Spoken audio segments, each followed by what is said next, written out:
Japanese 10 sen. This denomination is noteworthy for changing its metal composition 8 times before finally disappearing after World War II. First, a little Japanese coin history. With the creation and opening up of modern Japan in 1868, after 250 years of self-imposed isolation, precious metals, gold and silver in this case, were given a standard value, which was the same throughout Japan. This enabled the striking of coins that had the same value throughout Japan. Starting in 1870, a central mint opened in Osaka City. Since there was serious rioting and, outright civil war going on in Tokyo, it was the belief that Osaka would eventually become the new capital of Japan. So the new mint was built there. The mint is still in Osaka, complete with the museum, and if you ever happen to be in Osaka City, please check out the Mint City Museum. Now, Japan started in 1870 with 3 monetary units. The yen is the major monetary unit, which is still used today. But there was the sen, spelled S-E-N, as you see in the example here. And there was also a rin, spelled R-I-N. 10 rin is 1 sen, 100 sen is 1 yen.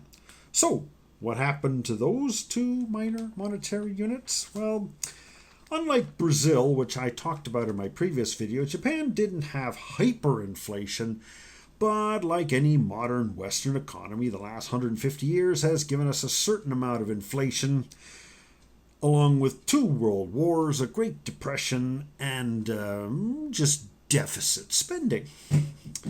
So the rin disappeared after World War I. The sen disappeared after World War II. And that was not a coincidence. Trust me on this. The first 100 sen in 1870 was 80% copper. Sorry, 80% copper? No, it was 80% silver and 20% copper. And here's an example here of a 10 sen. This is from 1888. There's one side. I'll just show you the other side here. While Japan had an emperor at the time, the emperor's portrait is not on the coin, unlike say, British coins or the Netherlands coins, which have the head of their monarch. Japanese coins don't like to put their emperor on coins. So, there is our 10 sen. Now, in this condition, this one here is probably worth about 5 to 10 American dollars. Now, in 1907, the silver was reduced to 72%. Here's an example. This is from 1909. 72% silver. Notice the difference? You don't, do you? Of course you don't notice the difference. You can't. But trust me, it's 72% silver. This one's a slightly nicer example. It's a little more shiny than the other one. Same design, though. Different amount of silver. So that, of course, the reduction in silver was probably most likely due to inflation that was brought on by Japan's short war against Russia. They won that war, by the way. The Russians couldn't get the rest of their navy around Asia soon enough before the Japanese had gotten the upper hand. So there we go. So, when the First World War started in 1914, Japan assisted the Entente powers in their fight against Germany. Japan provided much-needed supplies to the British, and Japan's economy grew fast. Well, maybe a little too fast. Inflation set in, and even Japan getting possession of some German territories in the Pacific didn't stop the 10 cents conversion to cupronickel in 1920. And there's a cupronickel that's dated 1923. There's the cupronickel one. Yeah. So no silver anymore, cupronickel. So that's the cupronickel in this case is about 75% copper and 25% nickel. Just like the just like the American nickels, Jefferson nickels, Buffalo nickels. Many countries, of course, reduced their silver content of their coins after World War One, including Britain, Canada, Australia, quite a few different countries. With the Great Depression starting in 1929, copper must have got more expensive as the 10 sen changed to pure 100% pure nickel in 1933. This one here, this one is pure nickel. So it keeps it shine a little better than the Cupro nickel in this case. There we go. That's a better shot of it. Yeah. So that's the pure nickel, and from 1933. And here's another one also. Here's another one from of the pure nickel. This one is 1934.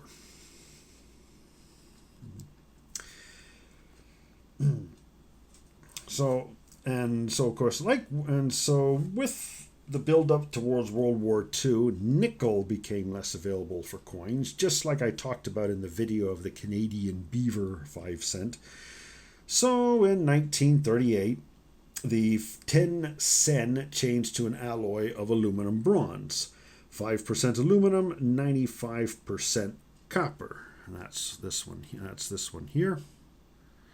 This is a nice shiny example. They turn a rather dark brown when they get a bit older. They start to look like a pure copper coin.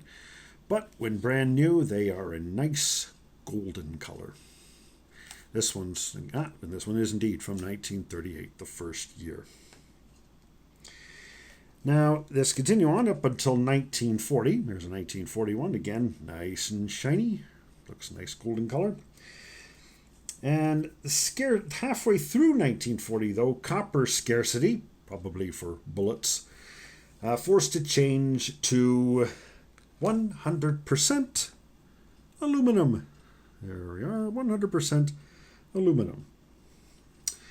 Now, things got really crazy.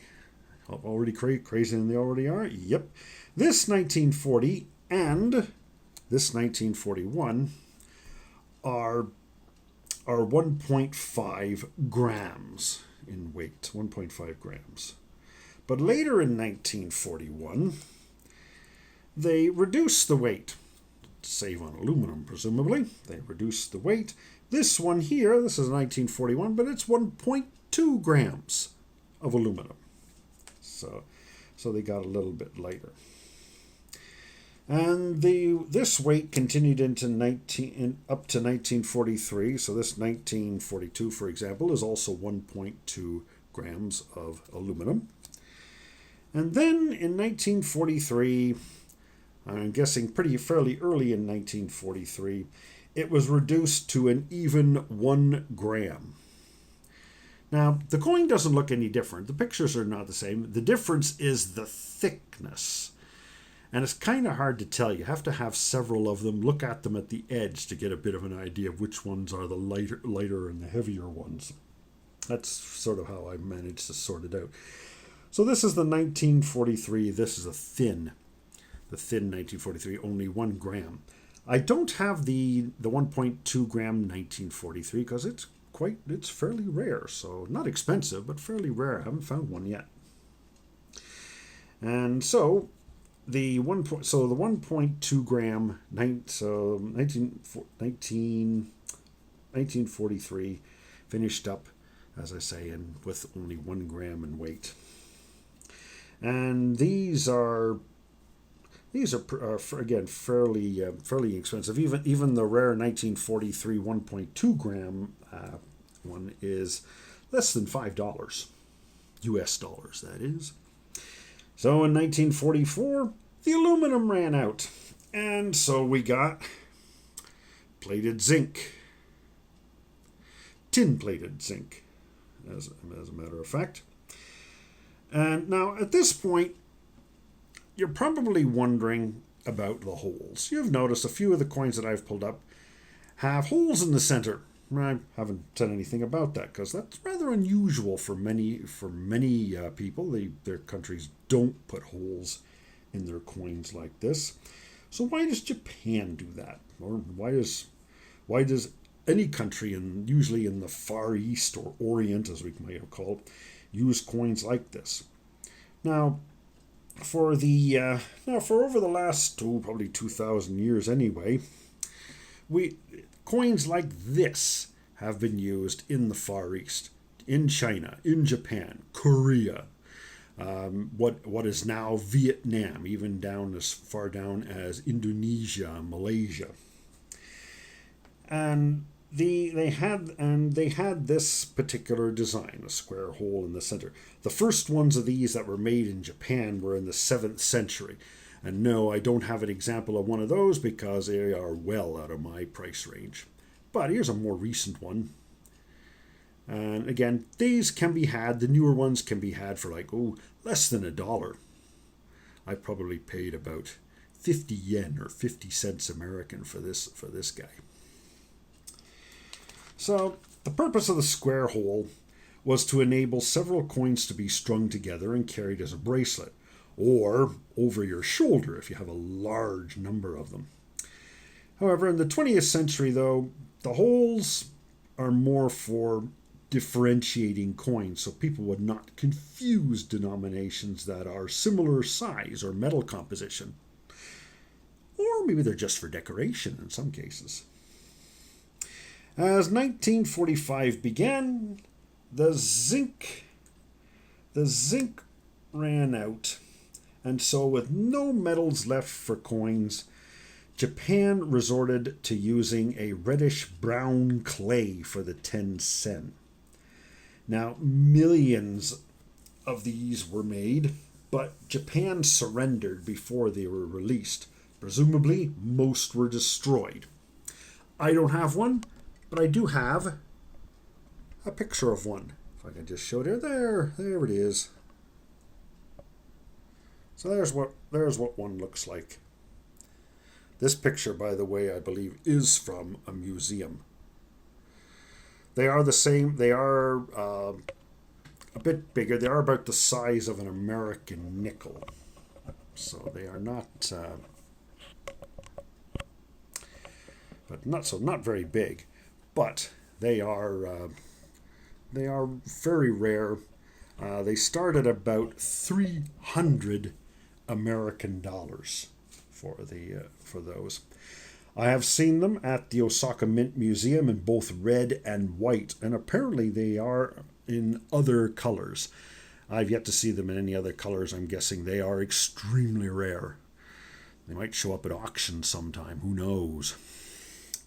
So, when the U.S. occupation of Japan began, production of the 10 sen resumed. This time, back to aluminum. Now, the aluminum that was provided, or rolled aluminum that was provided, was not very good quality.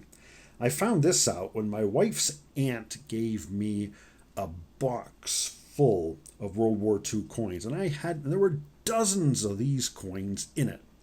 They were pretty common, obviously.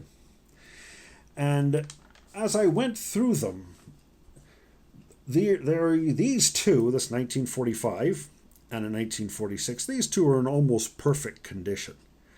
But most of them were absolutely horrid condition, struck on very, very shoddy quality planchets. Clearly, with the end of the war and the demand for coins, the first priority was get them struck and get them out, and so much for quality control. By the way, the other ones that were not in the best condition, I actually ended up selling them along with about 100 pounds, 40 kilos, of other world coins. Sold them for about $3 per pound. Some of them are probably sitting in dealer bargain bins across North America, or Europe for all I know. So finally, why collect all of these particular coins? Why collect them? And of course, the answer is simply the history that I just told you about. And many of these examples can be found in bargain bins at your friendly neighborhood coin dealer. In mint state, they are less than $10. Even the silver ones that I showed at the beginning, these two here, start at around $10 even in mint state condition. Now, if you like this video, please hit the thumbs up, subscribe, and don't forget to ring the bell.